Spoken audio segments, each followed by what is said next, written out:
Welcome, truth seekers, to the deep dive.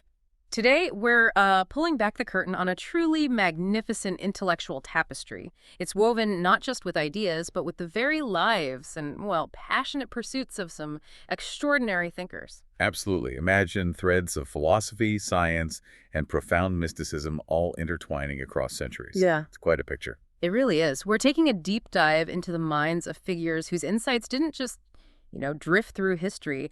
They actively shaped entire civilizations. We want to trace their vibrant debates, their sometimes surprising agreements, and their unyielding quest for knowledge. And you've given us a remarkable stack of sources to work with. Really rich material filled with the teachings and the intricate relationships between some of history's most profound intellectual giants. Exactly. So our mission today is clear. We want to unpack their core ideas, explore the dynamic ways they built upon or maybe challenged each other, and uncover those surprising connections that, well, illuminate the very nature of truth and reality itself. It's about navigating these powerful intellectual currents, isn't it? From, say, the bedrock of ancient Greek philosophy all the way to medieval Islamic thought, Sufi mysticism, those intricate scholarly dialogues. Right. And ultimately, this deep dive is really about understanding the brilliant people behind these transformative ideas, getting to know them, in a sense. That's right. What you can expect from this journey is to, well, truly meet figures like Averroes, Aristotle, Ibn Sina. You probably know him as Avicenna, Ibn Arabi, Rumi, Kinawi, and Yusi. Some heavy hitters there. Definitely. We'll delve into their unique contributions and, crucially, how their teachings resonated with one another. Sometimes it's harmony, sometimes it's powerful, even challenging debate. It's a journey into intellectual lineages and breakthroughs, seen through the eyes of those who live them. Okay, let's embark on this intellectual adventure. Starting at the foundation seems right the monumental Greek legacy, and specifically how Averroes, that intellectual titan, meticulously reinterpreted it. Yeah, Aristotle's influence. It's almost impossible to overstate, isn't it? Stretching across millennia, shaping both Western and Islamic thought profoundly. Absolutely. And Averroes, this incredible mind from 12th century Islamic Spain, he engaged so extensively and deeply with Aristotle's works. We're talking rigorous explorations into the physics. What deals with the natural world, change, motion. Right. And metaphysics, delving into the fundamental nature of reality. The big questions. And Dikailo, his treatise on the heavens, Averroes was all in. All in is a good way to put it. It's really an understatement to say Averroes merely read Aristotle. He truly lived and breathed these texts. It's like he was having this centuries-spanning conversation. And what's particularly fascinating, I think, is how the very structure of Averroes' writing reflects this deep engagement. Take his long commentary on the metaphysics, for example. Okay. In its later Latin editions, you find it divided up, distinct parts and chapters, nice and neat, like we'd expect today. But if you go back and consult the original Arabic and Hebrew manuscripts, that division just isn't there. It's more continuous. Really? That's interesting. So it's not just a formatting quirk.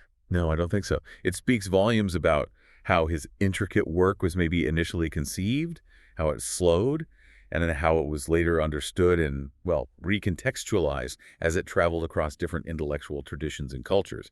It shows a certain flexibility in how knowledge itself was organized and transmitted back then. That's a powerful insight. The presentation itself shapes reception. And Averroes wasn't just doing a general survey, was he? Our sources show he was really wrestling with specific, often quite thorny questions from Aristotle's physics. Oh, absolutely. He dug deep. Yeah. He delved into inquiries from Physics 8.1, which explores, the nature of motion and the existence of an eternal mover. The prime mover idea. Exactly. And even multiple questions from Physics 7.1, which gets into that crucial distinction between the mover and the moved thing. He wasn't afraid to get deep into the weeds of Aristotelian thought, picking apart its most intricate arguments. He sounds fearless, intellectually. Indeed. He didn't just tolerate those weeds. He seemed to cultivate them. And Averroes was also in active dialogue with earlier commentators. This shows a profound awareness of the intellectual history that came before him. Right, he wasn't working in a vacuum. Not at all. His own commentaries, like the one on Physics 8.42, frequently reference figures like Alexander of Aphrodisias. A major peripatetic philosopher. Right. And Themistius, another really important Greek commentator. And these aren't just casual name drops. Averroes is directly engaging with their interpretations, their questions, even their critiques of Aristotle. It shows a really comprehensive grasp of the entire scholarly lineage. So he's not just commenting on Aristotle, he's engaging with the whole library of prior comments on Aristotle. That's layers upon layers of intellectual wrestling. Precisely. Could you give us an example, like how might Alexander have critiqued Aristotle and how did Averroes respond? Certainly. Alexander, for instance, raised some pretty sharp critiques against Aristotle's arguments about compound substances, things made up of different parts. Okay. And another crucial commentator, Simplicius, actually records Alexander's critique of Aristotle's argument on being in, suggesting Aristotle might have used the term in two different, perhaps inconsistent ways. Ah, a potential ambiguity. Exactly. And Averroes directly addresses these points in his massive long commentary. What's truly fascinating is how Averroes categorizes some of these criticisms. He calls some of Alexander's arguments sophistical arguments. Which sounds negative, like tricky or flawed arguments. Well, yes, but not necessarily in a purely dismissive sense here. He seems to view them as a specific type of argument often employed in metaphysics, which he actually terms demonstrations by the listener.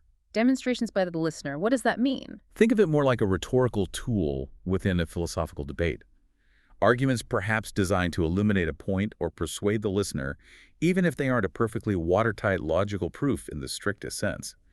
It shows Averroes' incredibly nuanced and sophisticated engagement. He wasn't just accepting or rejecting, he was analyzing the type of argument being made. That's subtle. Very.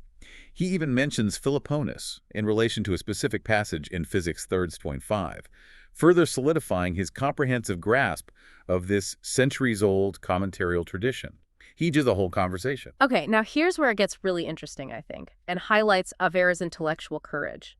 His seemingly revolutionary concept of motion. Yes, this is a big one. Aristotle's concept of motion, explored across Physics 3, V, and 6, was absolutely foundational. Defined change as a continuous process.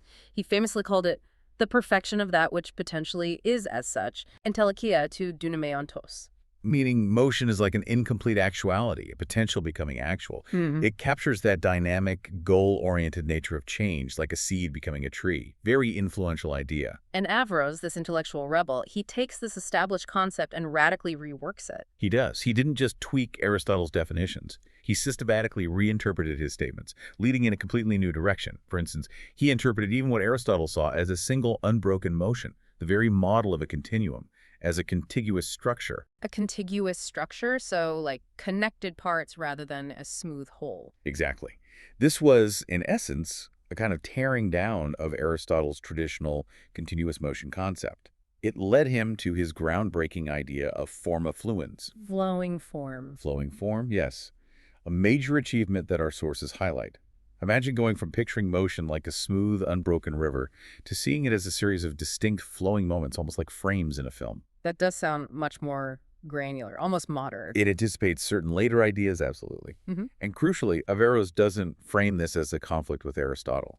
He presents it as a consistent, systematic reinterpretation, believing he was uncovering Aristotle's deeper intent. That's a fascinating strategy, reinterpreting rather than outright rejecting, even when it leads to such a fundamental shift. So what were some of the specifics of Averroes' physics in this reinterpretation? How did he articulate this new view of motion? Well, he was incredibly precise with his terminology, which helps. For example, he actually borrowed key terms regarding motion from Ibn Arabi, an earlier Andalusian philosopher. Ah, so drawing on the Islamic philosophical tradition too, not just the Greeks. Right. It signals that lineage, showing he was integrating a wider pool of thought. Yeah. More importantly, he made this distinction between what he called a weak statement and a strong statement. We're discussing the premise of motion. Weak and strong statements. Okay. The weak statement simply asserts that with any motion, there must be a moved thing. Pretty straightforward. Seems obvious. But the strong statement adds a crucial layer. Before any motion, there should be a moved thing and a mover. See the difference? Yes, it adds the mover and specifies before. Exactly. It explicitly draws upon Physics 7.1, which establishes that necessary distinction between a mover and a moved thing in any motion situation. And it clearly articulates the temporal priority the moved body and potential mover exist before the motion itself starts. The weak statement omits that. This precise articulation was so important to Averroes that he revised it multiple times across his works. It was central to his system. And this precision, this strong statement, leads to his distinction about types of motion, right? Because he didn't think all motion was truly continuous. Precisely. Averroes argued that only celestial motions, the movements of the heavenly spheres, are truly uniform and continuous. Why only those? He believed these motions are driven by incorporeal, unmoved movers, pure intelligences, and the celestial region itself is considered homogeneous, uniform, perfect enough to permit this idea of motion as a perfectly continuous entity, like geometry and motion. Okay. But down here on Earth? Sublunar motion, motion here in our terrestrial realm that cannot be truly continuous, according to Averroes. Oh, not. Because of the heterogeneous structure of the medium. Think about it. Air, water, earth. They constantly change. There are obstacles, varying densities, friction. These factors, he argued, introduce discontinuities, preventing perfect, uninterrupted motion in our world. So sublunar motion is fundamentally different, messier. You could say that. Messier, less perfect than the smooth, continuous dance of the heavens. This distinction is central to his new physics, creating a kind of two-tiered universe of motion. It's fascinating how they were grappling with continuity versus discontinuity, concepts still relevant today. And speaking of foundational debates about the nature of reality, Averroes' engagement also touches on Epicurus and the atomists. Yes, that's another important connection. Epicurus, in fact, introduced his concept of minima partly as a direct response to Aristotle's criticisms of earlier atomism, particularly in Physics of Six. Aristotle wasn't a fan of atoms? Not in the way the early atomists conceived them. Aristotle, with his powerful logic, presented arguments that seemed to undermine the idea of indivisible atoms as the fundamental building blocks. For example, he argued everything that changes must be divisible. If an atom is truly indivisible, how could it change or move? Good point. He also posited that that which is without parts cannot be in motion except accidentally, meaning it couldn't move itself intrinsically. And in Physics, the 6.1, he argued that a continuum like space or time cannot be composed of indivisibles. You can't build a smooth line out of points that have no length. Okay, those are some serious challenges to atomism. They were. And Epicurus, facing these powerful Aristotelian critiques, needed a way to save atomism. His ingenious solution was to introduce these minima. Minima, like minimal parts. Essentially, yes, irreducible, fundamental units of matter that had some size, but could not be further divided, even conceptually. They weren't mathematical points with no extension, but tiny physical building blocks. By introducing them, he was trying to navigate Aristotle's arguments and provide a more coherent basis for atomism. So even the critics pushed the theories forward. Absolutely. It shows that these philosophical giants were in this constant, often indirect conversation, each pushing the other to refine their understanding of reality's fundamental nature. It's a testament to how deep and interlinked these intellectual lineages really were. What an incredible lineage indeed. From the Greeks through Averroes' intricate reimaginings of physics, grappling with atomism. But now, let's shift gears quite dramatically. Okay. Let's move from the rigorous logic of physics and external observation to the profound inner world of Sufism, faith, and the divine vision. For many, this path offers a different, yet equally deep way of knowing, one rooted in experience, intuition. A different kind of seeing, yes. This transition brings us to a foundational text in Islam, the Hadith of Gabriel. It's a very famous and immensely influential saying. Right. In it, the Prophet Muhammad divides the religion Islam into three basic yet interconnected dimensions. First, there's Islam itself, meaning submission, the outward actions, prayer, fasting, etc. It works. Exactly. Second is Iman, which is faith, the inward belief. The belief system. Right. And third, and perhaps the most elusive, is Ihsan. This translates roughly as virtue, excellence, or perfection in worship. And crucially, these three aren't separate things. They're intricately linked dimensions of a single holistic path towards God. Okay, so if Islam is the outward action and Iman is the inward belief, what does Ihsan truly entail? Because it feels like this is where Sufism really finds its core. Ihsan is profoundly spiritual and experiential. The Prophet defined it with this beautiful and powerful phrase, worshiping God as if you see him. As if you see him. Because if you do not see him, he nonetheless sees you. It implies a state of heightened awareness, intense sincerity, complete presence of heart. Imagine living every moment fully aware of the divine gaze upon you. That's a demanding state. It is. And our sources highlight that the Quran mentions Ihsan in its active participle, Husin, the person who embodies Ihsan more than 70 times, always in a praiseworthy light when referring to human qualities. It's this constant striving for excellence, deep sincerity, and an unwavering awareness of God's omnipresence in every part of one's life. And this profound pursuit of Islam, that's often seen as the very heart of Sufism, isn't it? The third and innermost dimension of Islam, focusing on perfecting both works and faith through sincerity, ikhlas, and God-wariness. Well, Precisely. Sufism, in this broad sense, aims at refining one's actions and beliefs to achieve this state of spiritual perfection, this ihsan. It's about purifying the self, aligning one's inner and outer reality with divine truth. But this path, rooted in direct experience, often led to, well, very different perspectives on knowledge compared to the more rational, philosophical approaches we just discussed with Averroes and Aristotle. that's a critical distinction, isn't it? This difference in how one acquires knowledge. How did Sufi knowledge, often called marifa or gnosis, stand in contrast to the rational, philosophical knowledge, ilm? I think I've heard an anecdote about Abu Sa'id, the Sufi master, and Avicenna, the philosopher, on this very point. Ah, yes, it's a wonderful, almost legendary story that illustrates the difference beautifully. Apparently, Avicenna's disciples, immensely proud of his vast rational knowledge, were boasting to Abu Sa'id about their master. Abu Sa'id the Sufi simply replied, "Well, everything I know, he sees." Then later, when Abu Sa'id's own disciples asked him about Avicenna, he responded, "Well, it's true. Everything I see, he knows." Everything I see, he knows. Everything I know, he sees. Wow. It perfectly captures the distinction. Ilm is rational, discursive, conceptual knowledge knowing about things.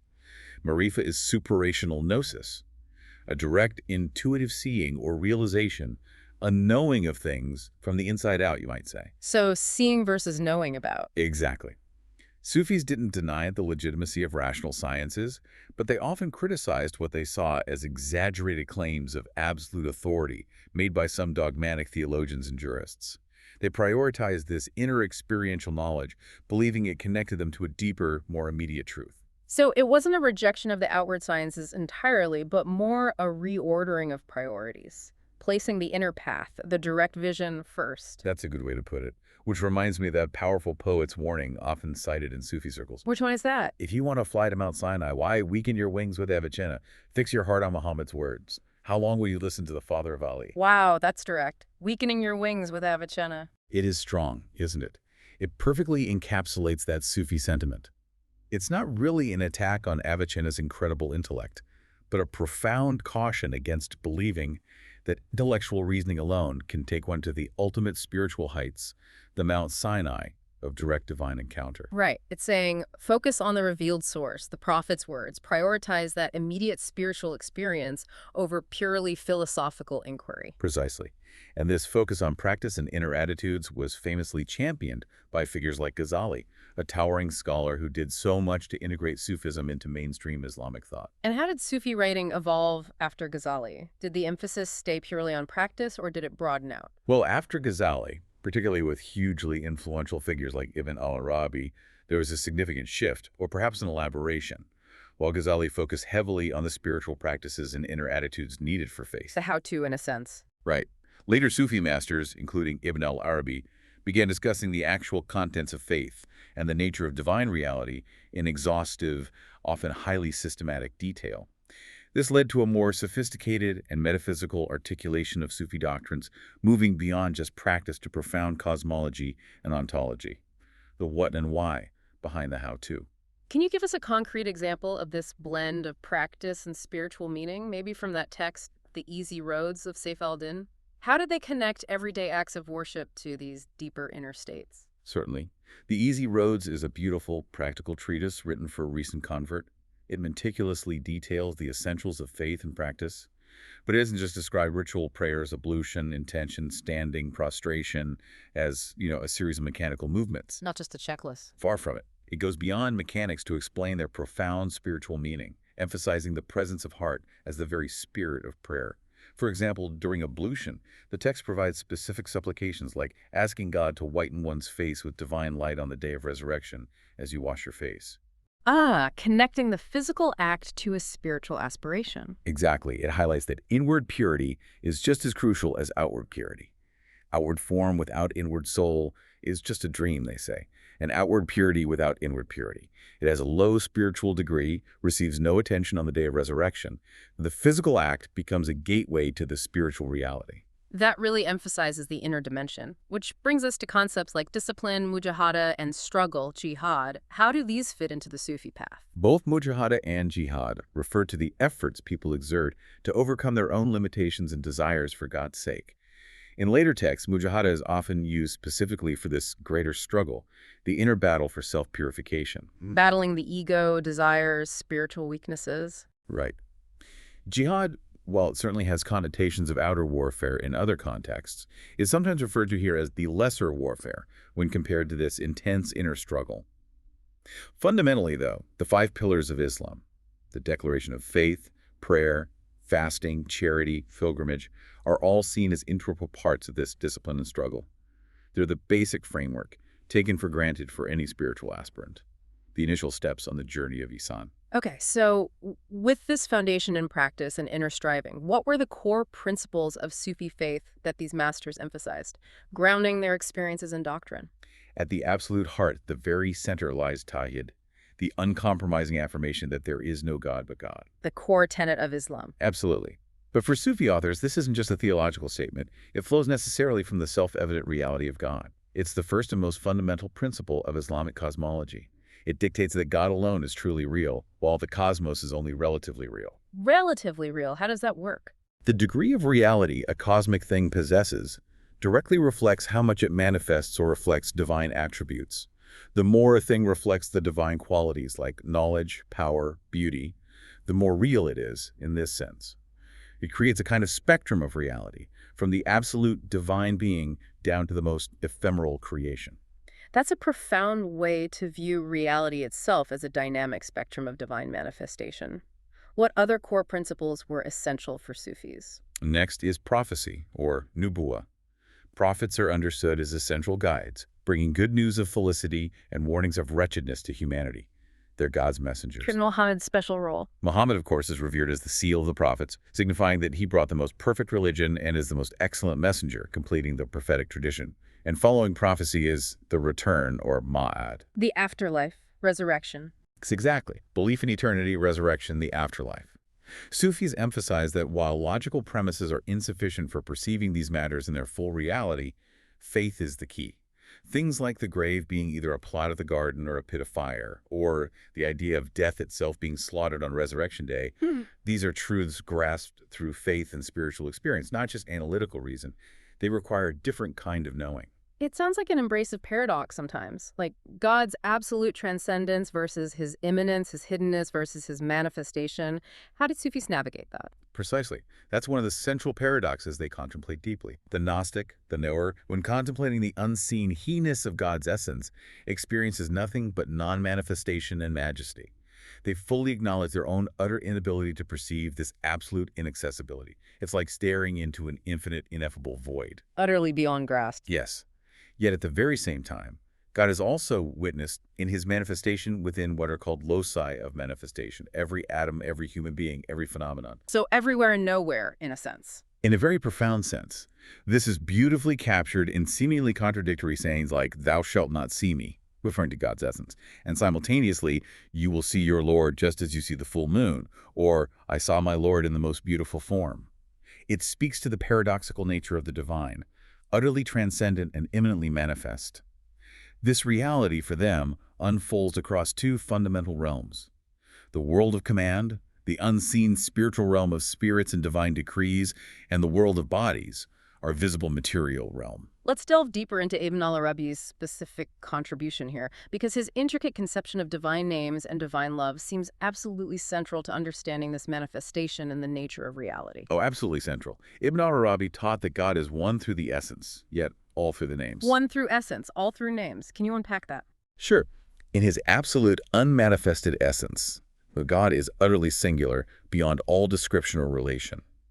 However, through his divine names, like the knowing, the desiring, the powerful, the just, the merciful, he manifests in infinite ways. So the names are like facets or attributes. You can think of them like that. Each created being, for instance, relates to God primarily through a specific constellation of these names, as its particular Lord, rather than directly relating to the undifferentiated all. These divine names, then, describe the infinite and complex ways the divine interacts with and reveals itself within creation, the modalities of the God-cosmos polarity. And the supreme name. The supreme name, often identified with Allah, defines God as the real, the self-sufficient, and the cosmos as essentially unreal, utterly dependent. He used the term essence specifically to mean the divine being in itself, beyond any polarity, relationship, or descriptive attribute that connects it to a cosmos. Pure being. Okay, so the names are how God relates to and is understood within the cosmos, but the essence is beyond all that, in absolute singularity. Where does love fit into this incredibly intricate system? How does divine love, mahabba, animate it all? Divine love, mahabba, is absolutely critical. Ibn Arabi describes it almost poetically as the merciful breath, a kind of cosmic outpouring or sigh of relief. The merciful breath. Yes, this merciful breath responds to a divine inner yearning for self-consciousness, a sort of primordial desire for God to know himself in all his infinite possibilities. This yearning produces a blowing or radiation of the spirit, an urgent desire to inform and enliven the receptive matrix of all becoming, thus bringing the cosmos into existence through love. So creation itself is an act of love, driven by God's desire to be known. Exactly. It's a cosmic process driven by love, a longing for self-manifestation. He famously interpreted the Prophet Muhammad's profound love for his wife Aisha as being through God's love for him. He saw it as seeking the most complete union possible in the elemental sphere, which he identified with the union between the sexes. So even human love reflects this divine dynamic. In its purest form, yes. It can be a manifestation of divine love and the yearning for union with the real, reflecting that cosmic longing for self-disclosure. It's a really beautiful and intricate vision. What a stunning vision of reality where love is the very engine of creation. Now, let's transition to a period of really intense intellectual dialogue, a kind of grand conversation between masters where these philosophical and mystical threads we've explored came together, sometimes in tension, sometimes in synthesis, often building on the formidable legacy of Avicenna. Yes, this is where we see these ideas being actively debated and refined. We're talking about the profound exchanges between Badr al-Din al-Qunawi and Nasr al-Din al-Aziz. Two major figures. Let's introduce them properly. Qunawi first. Right. Badr al-Din al-Qunawi, who passed away around 1274, he was a direct disciple, some say stepson, of the great Ibn Arabi. His particular genius lay in taking his master's often effusive, visionary, mystical ideas. Which can be quite dense and symbolic, very much so, and presenting them with remarkable precision, order, and logical systematization. His writing style often resembles a systematic philosopher more than a traditional mystic, even while conveying the deepest spiritual insights. So he brought structure to the vision. In a way, yes. His key works include Naftat al-Maldur, a concise exposition of his doctrine, and Al-Risala al-Hadiyya, a guide for students. He was also a crucial teacher for many important later commentators on Ibn Arabi, like Jandi, ensuring the transmission and intellectual development of these complex ideas. An intellectual architect almost, translating Ibn Arabi's mystical inspiration into a more structured philosophical language, making it accessible. That's a good description. Then there's his esteemed correspondent, Nalaeddin al-Isi. A true polymath, from what I understand. Oh, absolutely. Tusi, born 1201, died 1274, same year as Qunawi, interestingly. He was a philosopher, a vizier, a towering astronomer, and ethicist. Originally from Tus, he famously embraced the Ismaili faith for a time, and later, despite the chaos of the Mongol invasions, he served the Mongol ruler Hulagu. Under Hulagu, that's quite a story. It is, and under Hulagu's patronage, he founded the renowned Mara Observatory. This became a leading center of scientific innovation for centuries, producing incredibly accurate astronomical tables. So a major scientific figure, too. Definitely. His key written works span an autobiography, Sayr Suluk, which details his personal spiritual journey, Akhlaqi Nasiri, a hugely influential work on ethics, and extensive critical commentaries on Avicenna. His breadth was just remarkable. And Avicenna Ibn Sina really stands as a central figure around whom much of this dialogue revolves, doesn't he? He looms large, yes. Usi, in particular, dedicated monumental scholarly work to preserving Avicenna's philosophical summa, his great synthesis, and meticulously responding to objections raised against it, especially from al-Razi, another influential polymath who critiqued Avicenna. So Usi was defending and solidifying Avicenna's legacy. In doing so, yes, Usi effectively created a new authoritative reference text for Islamic philosophy itself, ensuring Avicenna's intellectual legacy for future generations. a crucial act of intellectual preservation and development, especially during such a turbulent political time. And Avicenna provided the framework they both engaged with, even if from different perspectives. Indeed. Avicenna's structured approach moving from natural sciences, which are prior to us in perception, to metaphysics, which is prior in existence, was immensely influential. A critical point of Avicenna's, which becomes a major bone of contention, is his declaration in metaphysics that in separate intelligences there can be no multiplicity, and that anything caused is only possibly existent by itself, but becomes necessarily existent through the first cause. Okay, that sounds key. The idea that caused things are contingent on their own. Exactly. This concept of contingency in created intelligences and how they emanate singularly from the one was a philosophical cornerstone that Kinawi, coming from his mystical perspective, would profoundly challenge. And Kinawi, interestingly, even used Avicenna's own later work, the Kitab al-Taleqat, or Book of Annotations, to support his arguments against the standard Avicennian scholastic interpretations. Yes, that's a subtle but powerful move. It suggests he saw hints in Avicenna's later, perhaps less formal, thought that might align more closely with the realized mystics. As if he was saying, look, even Avicenna himself, in his private notes, was moving towards our understanding. Using the master's own words against the later school. Clever. It highlights Kinawi's sophisticated engagement. He wasn't just repeating Ibn Arabi. He was a seasoned philosopher interacting deeply with the Avicennian legacy on its own terms. And this intellectual wrestling played out in several key debates in their famous correspondence. Like the fundamental question of quiddity versus existence. Exactly. A central philosophical debate of the era, profoundly shaping Islamic metaphysics. You had thinkers like al-Shahrastani critiquing Avicenna on divine transcendence, and al-Suhrawardi arguing that existence doesn't really add anything new to a thing's essence or quiddity. Okay, quiddity versus existence.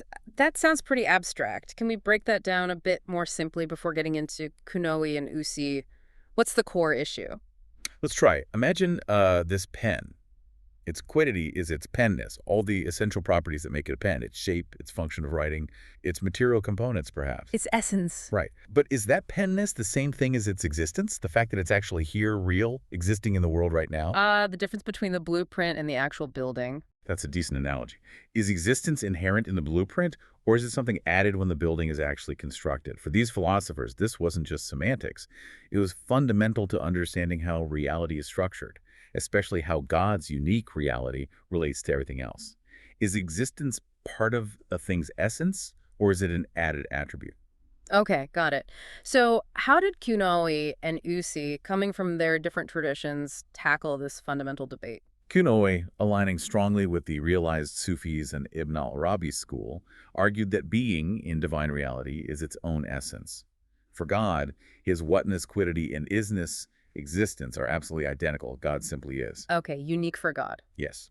But for everything else in the cosmos, Kinoy argued, existence is an addition to its reality. It's not inherent in its quiddity. The reality of existing things for him expresses their determination in God's pre-eternal knowledge, what the mystics call anta-beta, fixed essences or archetypes, and philosophers might call mahia, quiddity. So things exist because God knows them internally. In essence, yes. Their potential reality is in God's knowledge, and existence is the actualization of that potential. And crucially for Kunawi, true understanding of these realities comes not primarily through speculative thought, but through unveiling and vision, direct intuitive perception. And Usi, the staunch Avicennian, what was his position? Usi maintained a crucial distinction. He argued that concepts like dimension or body are univocal. They mean the same thing consistently whenever you apply them. But existence, he argued, following Avicenna, is equivocal when predicated of different kinds of things. Equivocal meaning. It doesn't mean quite the same thing. Exactly. Saying a stone exists doesn't mean existence in the same way as saying God exists or an angel exists. For Sisi, unity and multiplicity are accidents, conceptually separable only in the intellect, not necessarily distinct realities out there. And existence itself ultimately subsists essentially only in the first principle, the necessary existent, God. It sounds like Ibn Arabi had a view here too, about universals. He did.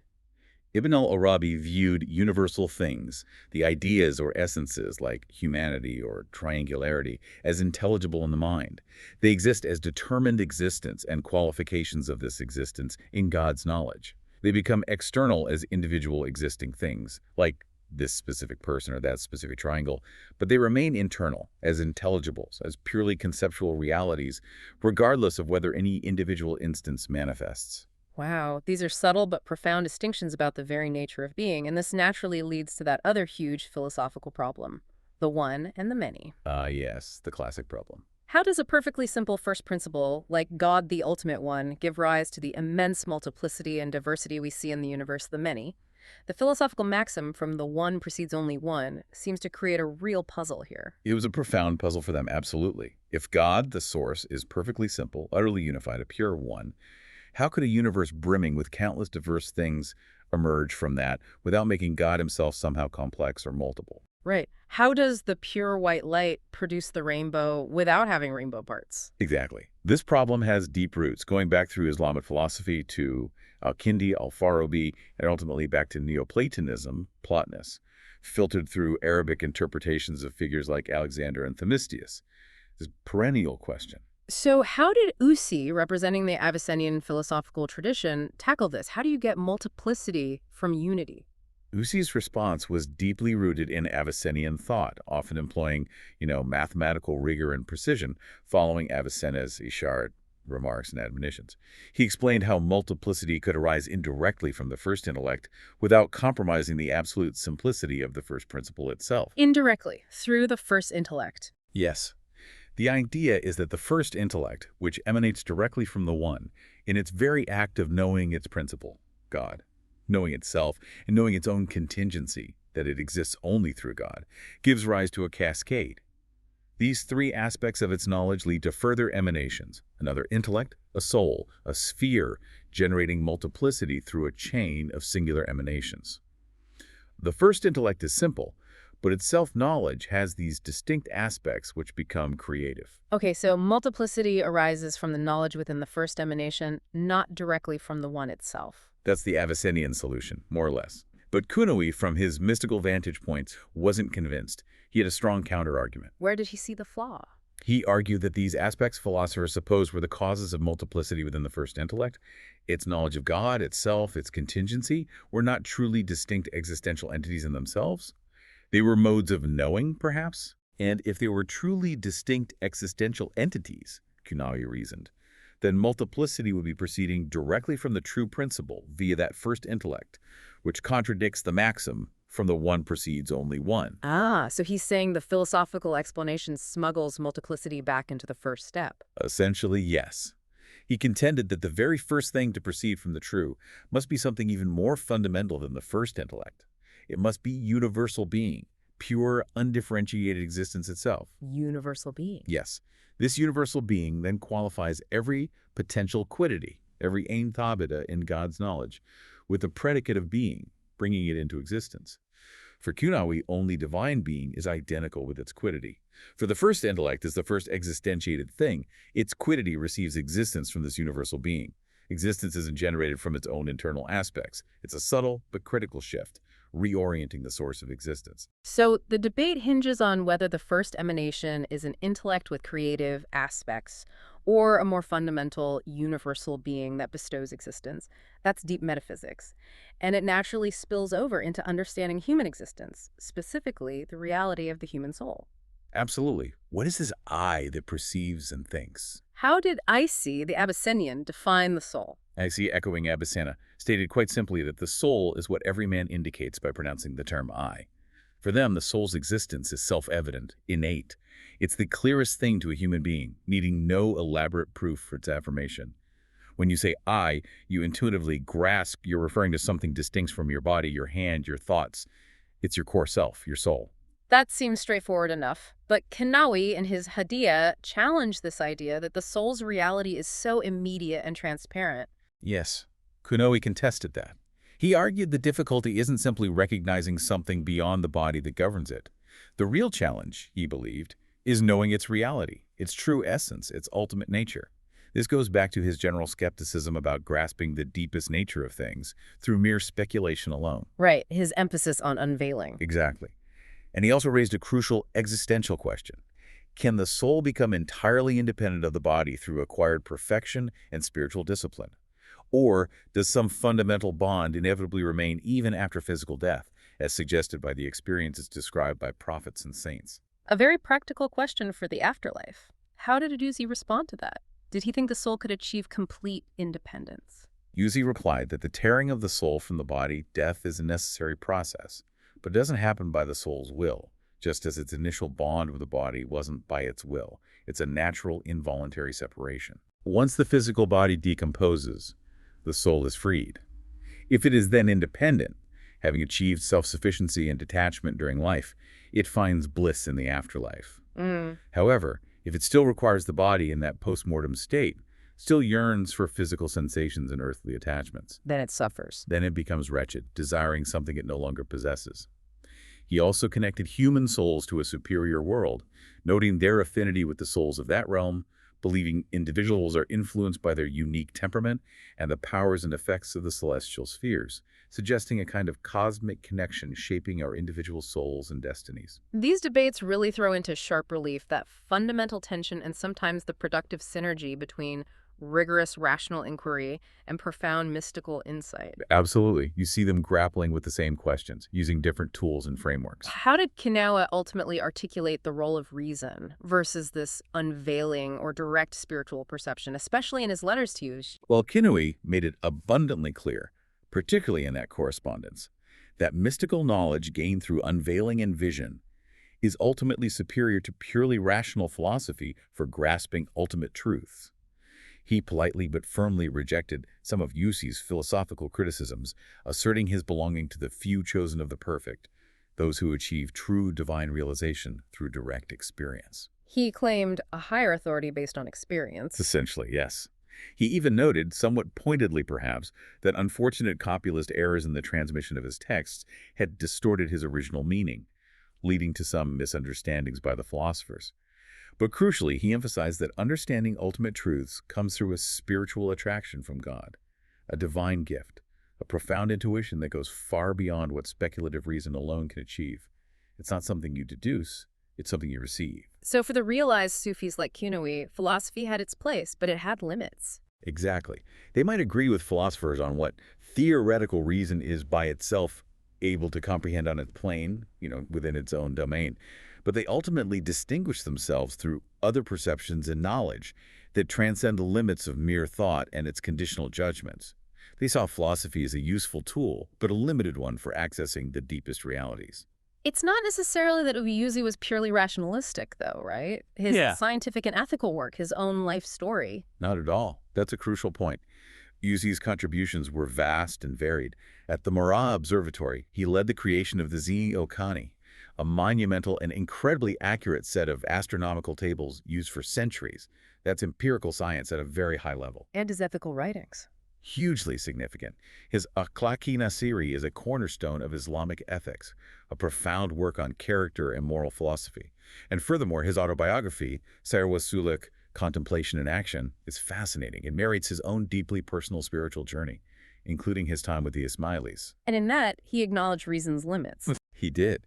In this intimate work, he recognized the limits of speculative reason alone in attaining what he called reliable knowledge, ilmi yaqini. He suggested that true, certain knowledge sometimes required the teachings and guidance of the da'wah, the spiritual invitation and teaching authority within a faith tradition. He also engaged in this meticulous reconceptualization of Avicennian philosophy, trying to align it more closely with Aristotelian science, showing his remarkable ability to synthesize diverse intellectual traditions. He was a complex figure. What an incredible intellectual exchange. It showcases the amazing breadth and depth of Islamic thought, from Averroes' logic, Avicenna's systematic metaphysics, to these profound dialogues between Kunawa and Isi. We've seen the rigorous philosophy, the deep mysticism. But now let's turn to the poetic heart of this tradition, Rumi. Ah, Rumi, yes. The language of love. Exactly. For Rumi, love wasn't just an emotion. It was, as you quoted earlier, the astrolabe of God's mysteries, the very instrument for navigating the divine. That's a beautiful way to put it, and it perfectly encapsulates his central teaching, poured into his immense poetic masterpiece, the Masnavi. He famously declared, "Naught but love itself can explain love and lovers." Love explains itself. Right. For him, love just transcends intellectual explanation. As he poetically put it, reason sticks fast as an ass in mire when it tries to grasp love's essence. The rational mind, valuable in its own sphere, simply cannot fathom joy and love because it operates on a completely different plane. Love, for Rumi, is an experiential reality, a direct knowing of the heart. And this love isn't just us reaching for God, is it? Rumi speaks of God's love reciprocating, meeting human love. Indeed, he offers this profound spiritual comfort, assuring us that when the love of God arises in thy heart, without doubt God also feels love for thee. It speaks to an essential reciprocal relationship. Human longing is met by divine grace. A dynamic connection. Very much so. He extends this idea even further, seeing the entire cosmos as a manifestation of pairing and reciprocal love. All the parts of the world, he says, are arranged in pairs, and each loves its mate.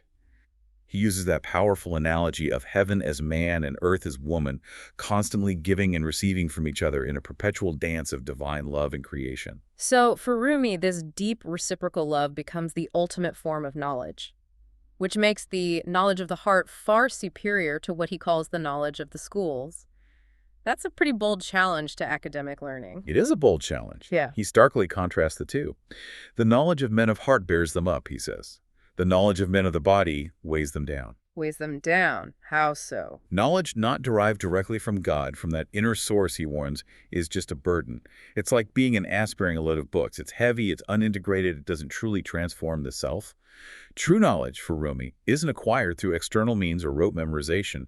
It's seen in the heart, without book, without tutor, without preceptor. Echoing that prophetic insight, direct unveiling within. Exactly. And that idea, without book, without tutor, really speaks to that direct spiritual insight, doesn't it? Which is why he also cautioned so strongly against what he called blind imitation. Which seems like the polar opposite of heart knowledge. It is. He was very critical of it, perhaps more so than many other Sufi masters. For Rumi, blind imitation, just adopting beliefs or practices without genuine inner insight or personal experience, leads you far away from true understanding. He famously exclaimed, "Ah, man of imitation, come out of Bukhara." Bukhara being the center of learning. Right, symbolizing academic theoretical knowledge at the time. Rumi was urging his followers, move beyond the dry, rote learning, the academic arguments, towards direct, illuminated perception and heartfelt realization. He believed even the finest arguments and proofs, if they lack that true inner insight, can actually drag you away from the loud truth. Rumi was such a master of parables, wasn't he? Using stories to convey these profound truths in ways people could really connect with. Can you share a couple that exemplify his teachings? Oh, definitely. One classic is the story of the falcon among the owls. Okay. A noble falcon, used to perching on the king's wrist, gets lost and finds itself stranded among a flock of owls who are nesting in some ruins. The owls are suspicious, fearful it wants to steal their nests. Understandable, maybe. But the falcon reassures them, saying it's true, noble abode is with the king, and it doesn't envy their foul habitation in the ruins. This parable illustrates the Gnostic soul, the realized mystic soul. It belongs to a higher, nobler spiritual realm and can't be content with purely worldly attachments and concerns, even when physically present among them. Its home is elsewhere. Precisely. Another compelling one is the story of the jackal who accidentally falls into a dyer's pit. Okay, a colorful jackal. Exactly. It emerges dyed in various bright colors and starts boasting, pretending to be a magnificent peacock. But when its companions test the claim, okay, scream like a peacock or strut about like one, the deception is instantly revealed. He has neither the voice nor the gait. The imitation fails the test. Right. Rumi connects this directly to Pharaoh's pretensions to divinity in the Quran and the Quranic marker. Ye shall know them by the strangeness of their speech. It highlights how falsity and pretense are ultimately revealed by a lack of genuine intrinsic attributes. Authenticity shines through, or its lack is exposed, a lesson in being true to one's nature. Those are wonderfully vivid. And then there's that famous and initially quite scandalous story of Bayezid's ecstatic cry, "Glory be to me." How did Rumi interpret such an audacious statement? It sounds like blasphemy on the surface. It does, and his disciples were certainly scandalized. Bayezid, a renowned early Sufi in a state of intense spiritual intoxication, cried out, "Glory be to me, how great is my majesty." You can see why people were shocked. Absolutely. The next morning when the state had passed, he told his disciples, "If I say such impious things again, strike me down, kill me, to preserve God's oneness." So when the state returned, and he again made such pronouncements, they were ready with knives. But Bayezid explained, or rather the voice coming through him explained, that when the king, the divine reality, truly appears and fills one's consciousness, reason, like a humble officer, loses its power. The ego hides itself. Only God remains. In that state of annihilation of self, fauna, the utterance comes from God through the person, not from the individual self. So it wasn't Bayezid speaking, but God speaking through him in that moment of annihilation. That's the interpretation. Rumi captures this beautifully. Reason is God's shadow, and God is the sun. When the sun appears, the shadow vanishes. It's a profound teaching on losing one's limited ego self to find the boundless divine. That's a powerful explanation of fauna, the path of annihilation, and achieving proximity to God. It sounds like a journey of losing yourself to find the divine. Exactly. For Rumi, despair itself is like base copper, and spiritual insight connection with God is the elixir that transforms it. You have to lay your despair, your imperfections before God. And true devotion, he insisted, needs relish, a genuine inner taste for the divine. Otherwise, form without soul, life is only a dream, just hollow ritual, no substance. Form without soul. Right. The ultimate goal is annihilating the self, being completely absorbed in God's eternity, just as the light of the stars is lost in the light of the noonday sun. The individual light doesn't cease to exist, but it's entirely enveloped, subsumed by a greater radiance. And he spoke of different kinds of nearness to God, too. It wasn't all or nothing. Yes, he taught that nearness is of various kinds. While God's general beneficence and mercy touch all creation, only the eminent saints enjoy that truly special transformative proximity that inspired love. He used the analogy of the sun. It shines equally on rough rocks and precious gold. Yet it has a different, deeper nearness to the gold, allowing it to yield riches, than it does to a dry branch, which only withers under its heat. It's about receptivity, capacity for transformation. That makes sense. He also told a moving story about a king showing mercy to an offender. But the offender, in a profound spiritual state, actually desired the king's blows rather than his forgiveness, believing that suffering from the king would bring eternal life. Valuing the connection, even through pain, over worldly mercy. Precisely. Yeah. It illustrates how proximity to God can transcend our usual notions of mercy and vengeance, valuing the divine touch, the connection itself above all else. And this inner striving, this path of annihilation, is what Rumi called the greater warfare, the intense inner struggle against the self, as opposed to the lesser outer warfare. It's a constant, demanding, yet ultimately liberating battle within the soul.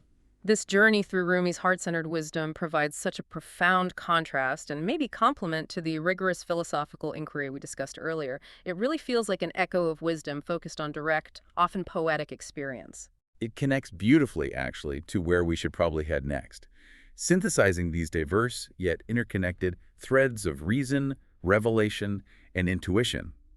Each master we've explored offers a unique, yet in many ways indispensable, path to knowledge, contributing to this magnificent, complex tapestry. Okay, let's try to lay out these distinct yet often intertwined paths that emerge from our sources. First, we clearly have philosophical reason. Yes, exemplified brilliantly by figures like Avicenna, Uyusi, and Averroes in his engagement with Aristotle. This path emphasizes logical deduction, systematic inquiry, empirical observation like Hussey's observatory work, building knowledge through structured thought and intellectual rigor. Absolutely.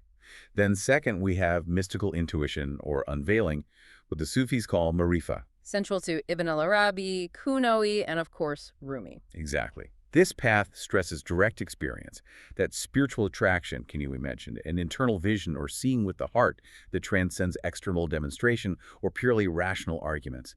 It's about connecting with truth immediately, experientially. And third, overarching both, providing the foundational framework for all these thinkers, we have revelation. The ultimate wellspring, particularly through prophets like Muhammad, whose words, the Quran and Hadith, provide foundational truths that both philosophers and mystics build upon, interpret, and seek to understand, whether through systematic reasoning or direct spiritual insight.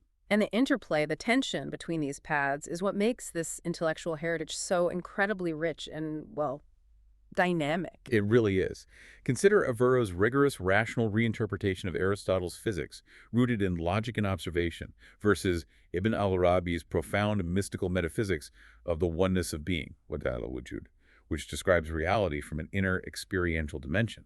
They seem to operate on different planes, yet both grapple with the fundamental nature of reality. And then you have Kuno, who, as we discussed, seemed to try and bridge that gap, using philosophical language for mystical truths. Yes. Kinoui's systematic presentation of Ibn al-Arabi's ideas often employed sophisticated philosophical language and argumentation, making the often ineffable more communicable, perhaps. Yet in the end, as we saw, he asserted the superiority of mystical insight over purely rational speculation for grasping ultimate truths, the reality of things as they are. He used philosophy as a tool, but prioritized the direct unveiled experience. Whereas Usi, on the other hand, staunchly defended Abyssinian philosophy and the power of the intellect as the primary means of knowing. He certainly did. Usi's monumental work was in solidifying and reconceptualizing Abyssinian philosophy, proving its intellectual robustness. However, even he, in his own autobiography, Seyr wa Suluk, acknowledged his personal spiritual journey and the limits of speculative reason in attaining that reliable knowledge. Suggesting maybe an underlying recognition, even for the great rationalist, of dimensions beyond pure logic. Perhaps a subtle yearning for the marifa of the mystics, or at least an acknowledgement of its domain. It adds complexity to his picture. And Rumi, of course, the passionate advocate for love and immediate spiritual experience, often directly contrasting it with dry academic knowledge reason as the ass in mire. He truly championed the heart as the primary organ of spiritual perception. Exactly. These figures, despite their often differing methods and priorities, were all striving for a deeper understanding of reality, of God, of the human place within it all. And this collective quest also brings us to that profound concept of the perfect man, al-insan al-kamil, a figure who seems to embody the synthesis of these paths. That's a huge concept in Sufi thought, isn't it? How did Ibn Arabi articulate this ideal human being? For Ibn Arabi, Adam isn't just the first man. He's the archetype of humankind. He's the very medium of sight through which the divine beholds its own cosmic image. Adam is the principle of polar relationship between God and the cosmos. Through him, the names of God are truly known and manifested in their totality. So the perfect man is like a mirror for God. A perfect mirror, yes. He's seen as a vice-regent, Khalifa, of God on earth, one who fully embraces and embodies all realities, both the higher divine realities and the lower cosmic ones. And crucially, his perception comes not through intellect alone, but by divine disclosure. This figure, embodying universal formation, is like the pupil for the divine eye, enabling God's self-sight within creation. He completes the circle. And Kunal, as Ibn al-Arabi's key systematizer, elaborated on this, gave us a clearer picture. He did. Kunal understood the perfect as those who achieve divine, real perfection. They aren't just intellectually aware of God. They have realized his attributes within themselves. They become epiphanic forms of the divine being. Epiphanic forms, like living manifestations. Exactly. Essentially serving as the organs, the very eyes and ears through which God sees and hears the world. Their very being becomes a living manifestation of the divine, enabling this profound, reciprocal relationship between God and creation. And this concept of perfection links directly to the roles of prophets and saints. What's the distinction there between prophets and saints regarding this perfection? Saintship, Balaya, is understood as a universal, ongoing function dedicated to the universal communication of divine truth through inner experience and example. Saints are always present in the world, in every age. Legislative prophecy, nubuwa, however, the bringing of new sacred law and public revelation, is believed to have ended with Muhammad. Okay. Prophets are described as men of the lineage of the prophets, distinguished by renouncing carnal lust and anger, by purifying their inner selves, making them perfect vessels for divine revelation. The perfect man embodies this ultimate realization of divine truth, whether prophet or saint, serving as a living testament to the possibility of integrating the divine within the human. So across all these diverse paths, reason, intuition, revelation, these Grand Masters were grappling with the same enduring questions, weren't they? Absolutely. The reality of existence, the nature of quiddity, the origin of multiplicity, the essence of the soul, the intricate relationship between God and the cosmos, and ultimately the true path to knowledge. These questions both united them in their quest and, at times, divided them in their approaches, revealing this incredibly complex, dynamic, and profoundly human intellectual heritage that I think continues to resonate with our own searches for understanding today. They really do. They offer different lenses, different paths up the same mountain, perhaps, each enriching the overall quest for truth. We've journeyed through some intricate intellectual landscapes today, crafted by figures like Averroes, whose rigorous logic reshaped Aristotelian physics, Ibn Arabi, who wove that profound tapestry of divine oneness and human perfection, Rumi, who sang of love as the ultimate guide, and those two intellectual giants, Kunawi and Busi, whose correspondence captured the very tension and synergy between mystical insight and rational inquiry. These masters, each in their unique way, dedicated their lives to understanding the very fabric of reality and our place within it. And through their dialogues, their interpretations, their sometimes conflicting views, they carved out distinct paths to knowledge that continue to inspire and challenge us today. They invite us to explore the full spectrum of human understanding, don't they? They certainly do. So, in a world just awash with information, maybe these masters remind us that the quest for knowledge isn't just about accumulating facts. It's about discerning how we know, what we prioritize in our understanding, and maybe even who we become in that pursuit. So, for you listening, what aspect of these interconnected paths, be it the clarity of reason, the depth of revelation, or the passion of intuition, do you find most compelling in your own search for understanding and truth? Keep diving deep. We'll see you next time on The Deep Dive.